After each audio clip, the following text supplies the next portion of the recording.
So today I want to show you how to add money to Venmo from your bank account. All right, so once we went ahead and added our payment method, whether it was from a bank or a card, we're going to go ahead and go to the back button right over here.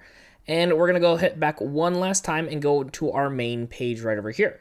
Now we want to go ahead and add money to our account. So what we can actually go ahead and do is go over here where you see Venmo balance. We currently have $8 in here. Yours might be 0 at the time.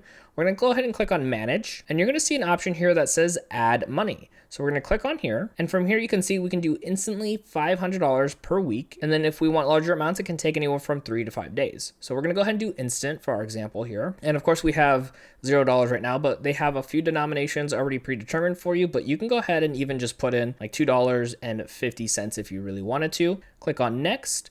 And it's going to tell you which bank you currently have on file to be able to pull from. Now, if you wanted to, you could just tap over here and change to a different account if you wanted to, and then you can click on add now. So we're actually going to go back to the original account there and click on add now.